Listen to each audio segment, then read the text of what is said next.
I missed yesterday's shooting. It was raining. I drove across the plains. I drove across Nebraska. Pouring rain the whole way. Wasn't a whole lot to see, but right now, I did stop in Denver, but right now, look behind me. There's a ski lift right there. So I'm in Glenwood Springs, Colorado right now. I'm in the Rockies. It's about 32 degrees. It's about 8 in the morning, and I need to get to Las Vegas today. So we're gonna take the Supra, obviously, right over there. It kind of does stand out in the parking lot. Ooh, look at that. Look at that, it's hiding.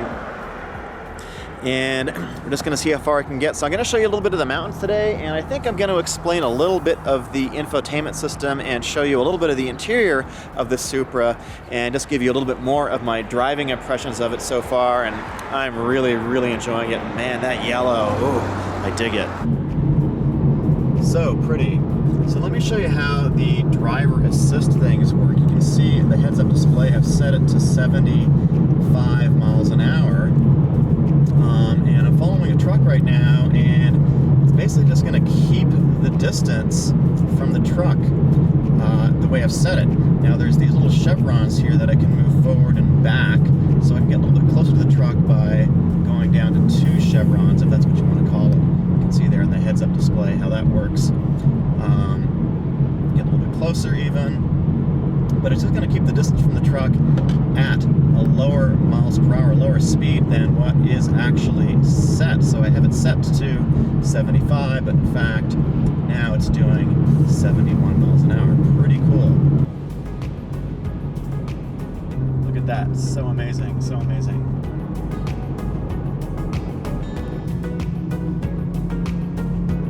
When you think of Utah, I think this is kind of what I think of. Look at that. All right, well, slow trucks, definitely, but look at this. This is so gorgeous. Don't know what the name of this canyon is. We're in eastern Utah. About 400 miles to go to Las Vegas. That is the destination right now. The Supra has been really good. The seats have been really comfortable. No issues at all.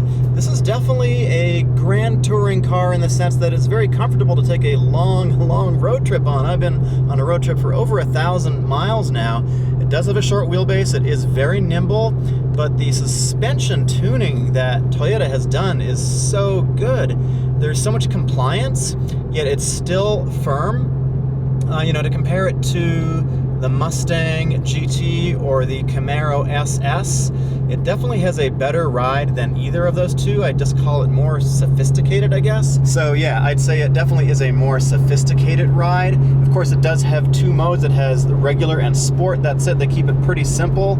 But in terms of, the chassis and the tuning that Toyota has done, it's very good. It's better than, frankly, any BMW that I have driven. I'm pretty impressed with it. I think it's going to be difficult for the aftermarket to beat the stock suspension. If your goal is only to, drive in canyons and just drive around in the street, I think it's superb.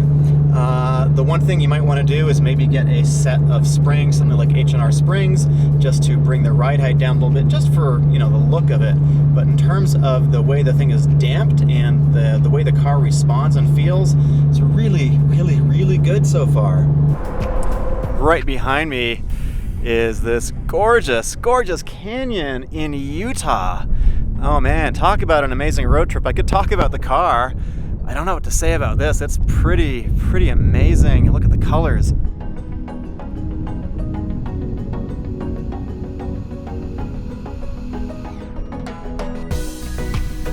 I've always thought Utah is one of the most beautiful states to travel to. I've been a few places in the state, and this is just along the interstate. This is along the I-70, probably somewhere in, I guess, central Utah now. This is called the Canyons of San Rafael. First time being here. I've never driven this part of the U.S. before. I definitely recommend it. And if you want to have a fun road trip, that's definitely one great car to do it in.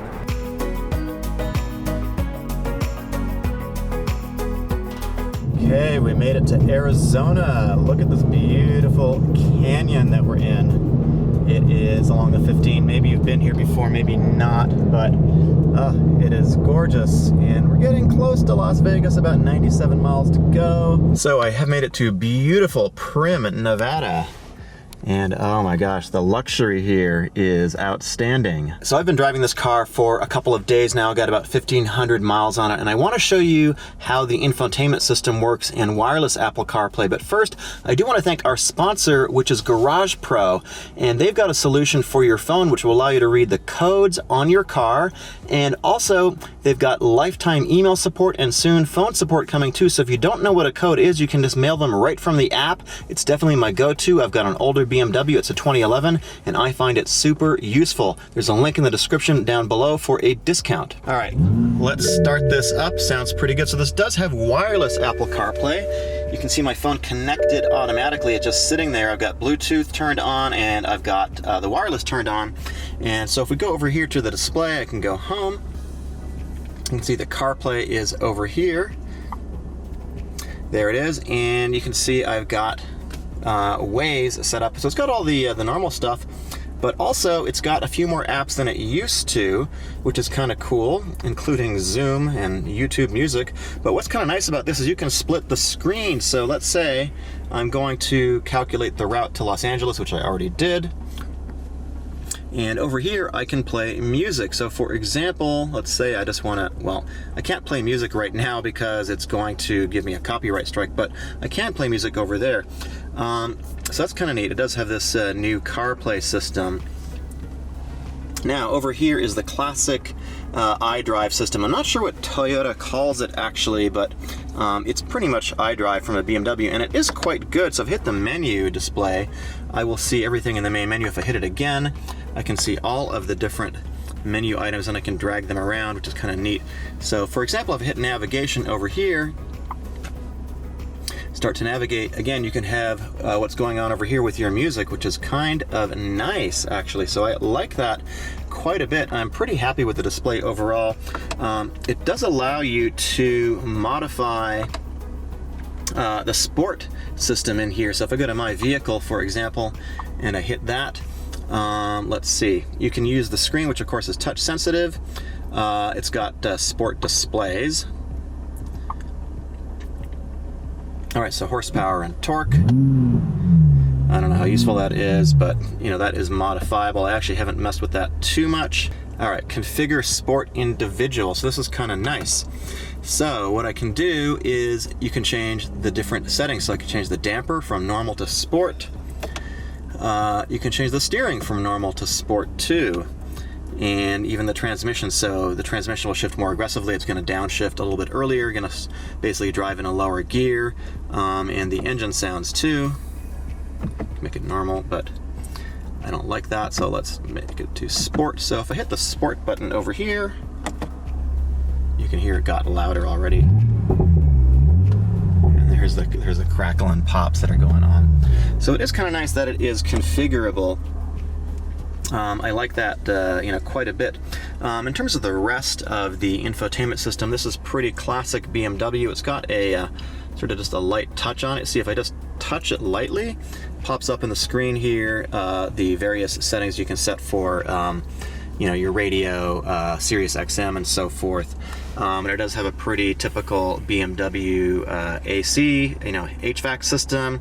Works pretty nicely, pretty much like you'd expect. It's got auto, and then you can set the different zones, so you can have it, you know, blowing on the dash, blowing from at you, you know, at your feet, all that kind of good stuff.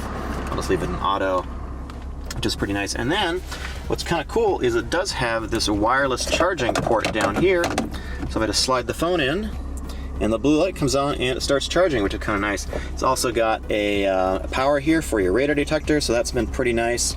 And it does have an additional USB port there too. On the steering wheel over here, you've got the different modes. That is for your infotainment system. So if I hit that, it comes up on the heads-up display. You can see, so I can actually change from like CarPlay to family satellite radio, etc. That's kind of nice. And then you can flip between them over here on the steering wheel two of these buttons. This is the volume up and down, so that's the mode, and this dial is adjusts the mode that you're in too. And over here you've got the I'm not sure, dynamic driving, whatever you call it, basically active following, so you can set the speed and it'll follow a car ahead of you that's somewhere else in the video. And then over here you've got pretty typical BMW headlights. I've got it set to auto. They're all pretty good. The rest of the switch gear over here is pretty typical BMW too, with one touch up and down for both windows. The sound system is pretty good. It's a JBL sound system. I've been pretty happy with it. One nice thing over here about the sound system, I've got a pretty decent looking equalizer that I've set up. Sort of hard to see right now, but basically you can set the different parts of the equalizer so you can move them up and down, which is kind of nice. So you can get a pretty good sound out of it. I'm pretty happy with the overall sound quality. I am an audiophile, so I need to mess around with it a little bit more, but I am gonna do that shortly. So now we're gonna drive back to Los Angeles. It's been, I started on Monday. I got kind of a late start, stopped for a day in Denver to do some work and hang out with some friends. Yesterday was about 600 miles. I'm gonna drive the remaining about 240, something like that, back to LA. And yeah, pretty happy with the car so far. As I've been telling you, it does drive really well. It does handle interstate driving really nicely. It is definitely a GT car. It is, I would say, it's very compliant. I wouldn't call it soft. I have yet to take it out on a track or the canyons, or there are some other videos on that, and that is coming up soon. One thing that's really interesting is a lot of people have been messaging me is like, bro, have you heard about the recall? Yeah, so there was a recall on these cars a couple days ago due to a weld, a bad weld, I guess where the steering, where the seatbelt attaches to the car. So how many cars were affected? Total of 7 cars were affected, but only 3 were actually sold. So there's actually 3 cars that are affected by this recall. So yeah, bro, I'm familiar with the recall. The media is definitely overhyping things. 3 cars, not terrible. Obviously it's not a great situation. It shouldn't have happened, but hey, it is just 3 cars, but it does make a lot of news because it is a Supra, and this is a very controversial car. For all those who said you should have got a C8, well, you can't get a C8. Not right now, and I don't feel like waiting 6 months. This car is great. The overall build quality inside, I'm pretty happy with it. I mean, it definitely feels very solid. It is, everything seems very well put together. It seems like a lot of thought went into this car. Everything seems very well integrated, the way it drives. Everything seems very harmonious. There's nothing that just stands out as a big weak spot in the car so far. The brakes are good, it's pretty fast.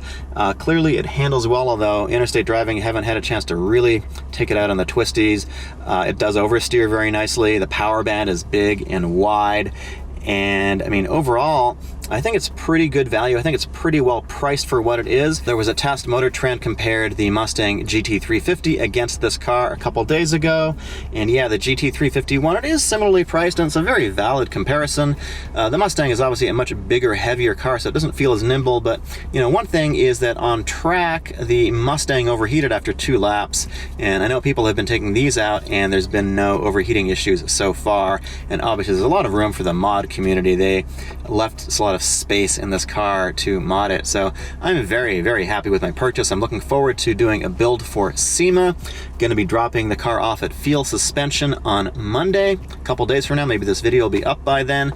And I've got some other manufacturers that we're going to be working with too, including APR for a wing, a new wing for the car, and a whole bunch of other stuff for SEMA as well. So looking forward to that, and I'll see you in Los Angeles. So I made it back to Los Angeles finally. I'm in my office. Sorry I didn't film anything today. The last couple days were a heck of a lot of driving.